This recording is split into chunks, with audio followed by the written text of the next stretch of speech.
Welcome back. Woo, woo, woo, woo. Welcome back to the Rev Mel Show, sponsored by TSRnetwork.com. And we're going to be at Threshold for the My Kinky Valentine. We're going to be broadcasting live.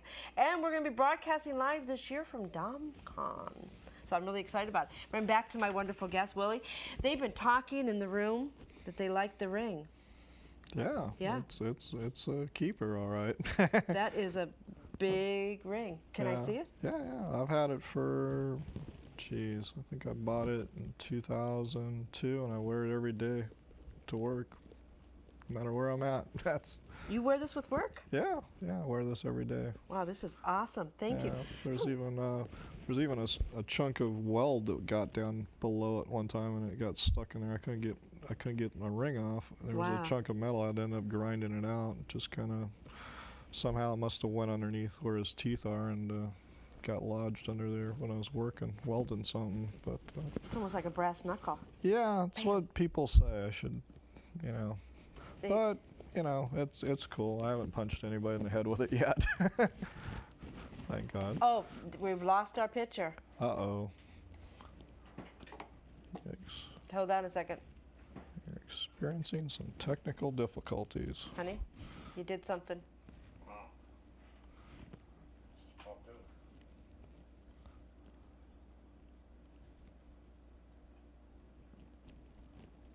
Did we lose our camera? You want me to come over there? That's weird. Yeah, you probably. And I'm stopping tape. Okay. All right, welcome back, you guys. You know what happened? It's the plug pulled out of the camera. Who knew? And then we have a new board guy because our board guy had to take other classes, so we have a new board guy was going like, but I don't understand what's happening. So we're sitting here talking to DownTownWilly, and what we're going to do is we're going to talk about how he got started in, well, we know about how he got started in BDSM, but how did you get started in doing furniture? It was just I had an interest in working on cars and stuff like that, and in high school, I kind of got thrown out of automotive shop. You got thrown out of auto? I mean, that was one of the questions I was going to ask you if you took auto class. Yeah, I watched too many reruns of Grease at that at that early age, and I liked the cars with the flame exhaust pipes. So we had all this crap in our auto shop, and I decided to try to make that happen. Well, there's an old '53 Chevy pickup in there, and I've kind of read some of these old hot rod books on how to do it, and our teacher really didn't care what we did during shop time, so I kind of rigged it up, and I made this nice little flamethrower setup, and boy, I think we blew like a 10-foot flame out the garage door of the auto shop, and that was the end of my auto shop days, so they banned me from the auto shop. So I wanted to keep working on cars. The only class I could take was an upholstery class, so didn't want to do it, but I did it. So, and the upholstery class, I had, the first one I took, I was in Venice High School, and very small class, very few tools. I mean, and I had this crazy teacher. The first day I was there, I was talking to some girl at the door, and he picks up a 2x4 and throws it at me. This thing had like a set of nails sticking out. The nails went right between my fingers and were just kind of shaking. This guy didn't really care who you were or what you were. It was his class. He didn't take any shit. He'd pick you up and throw you around. So it was a rough class, rough people at that school. So it was pretty wild those first few days. Of course, I had to be a pervert back then. There was a bunch of leather scraps, so I made my first flogger in that class for my girlfriend. And I thought the teacher was going to kick my ass, and he was just like blown away. He's like, Can you make me one of those? I made like 6 of those before I left. I kind of changed schools halfway through high school. And when I did, I ended up in another school district with different credits to graduate. So my transcripts got lost. They threw me in a bunch of classes. So for about a year, I was taking the wrong classes. So I had to go to summer school and all this crap to make it up. But I really didn't mind because the trade school that they sent us to off campus was a real trade school. I actually went and learned, you actually went to class, you had a time clock to punch in, the teachers had their own businesses, so everything you learned was real world stuff. And I had a blast in there. I already knew how to sew, and I walked in, my upholstery teacher just said, well, you know, he gave me like 15 minutes to prove that I could do something, and he gave me a car. The first car I did was a 57 Chevy, so that was fun. And well, let's talk about some of your cars, okay? Yeah. We'll be showing some photographs later of the cars, but you have some impressive cars that are in a museum. Yeah, I've got a few different things. I've got the Beatnik Bandit 2, which was built by Ed Roth. He was a buddy of mine. Actually, when I got out of high school, I'd go to Ed's house and help him build his cars and learned a lot of stuff. So I kind of also grew up with him, you know, as a mentor and as a good friend. We were best friends until he passed away. But when I was hanging around with him, I was also hanging around with Von Dutch. You've probably seen Von Dutch's names on T-shirts and stuff. So I grew up running around with a lot of crazy people, a lot of artists, and you know, people like Robert Williams. And when I was running around with him going to stuff, there was a guy there named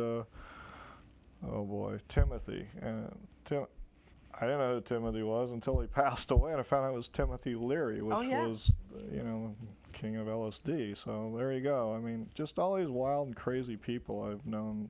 My life is someday I'll write a book, I guess, and do something with it. But Timothy Leary is a really incredible person. Yeah. I also got to meet him, and I was at his house, and I walked up to his steps, and there was this huge, gigantic spider.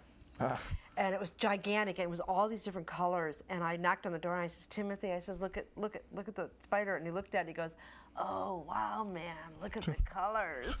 And we took him to the very first time he ever went to a lesbian bar. So we took him to a lesbian bar. He had a great time. All the girls loved him. Right before he passed away? Yeah, this was for a couple years before he passed away. Yeah, that's about the time I knew him.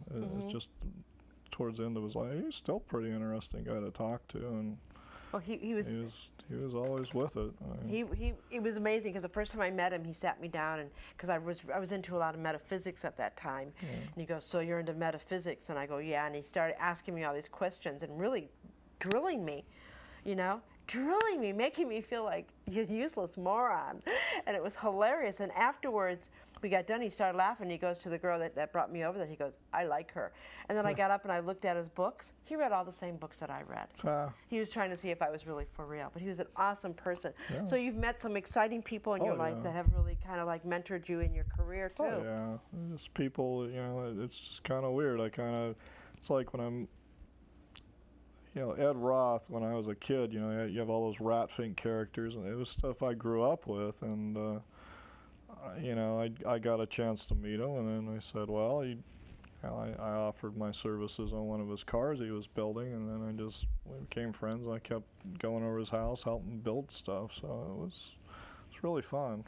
How many cars do you think you've worked on in your lifetime? I don't know. Probably close to about 800 at this point. Oh my God. I mean, there's probably, out of that 800, probably about 175 full, like, done everything to them, you know, taking them all the way down from scratch, just rebuilt them. So you rebuilt not just the upholstery, but everything in the car? Yeah, take it apart, you know, repaint it, you know, just do what Detroit did originally. Take it all apart and start from scratch, you know, just buckets of bolts going, okay, where's this go? Boom, boom, clean it up and put it back together. Well, you know, outside in the parking lot, there's a 1973, what kind of car do I have? A Z, a 280Z. What would you do to that car?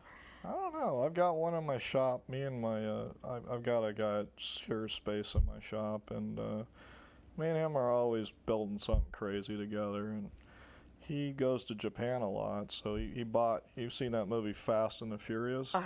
There's a car in there called the Skyline, and it has a twin-turbo 6-cylinder motor. And if you put the right turbos on it, it's like 1,200 horsepower.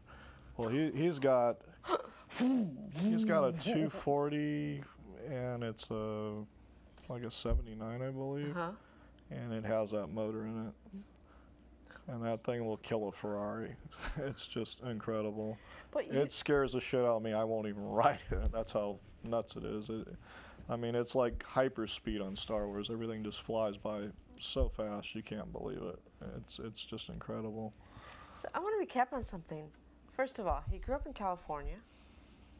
Surfing and skateboarding, Yeah. you know, and he living everybody's dream. And now he's did cars, living everybody else's guys' dreams. Yeah. I mean, my God, this is ridiculous. Most guys are envious of you. Yeah, I used to, you know, I had some guys who were stock exchange guys. They'd always, you know, driving the big cars. They'd always come in, like when I was like 19, working on their, you know, restoring their 65, 66, 67 GTOs.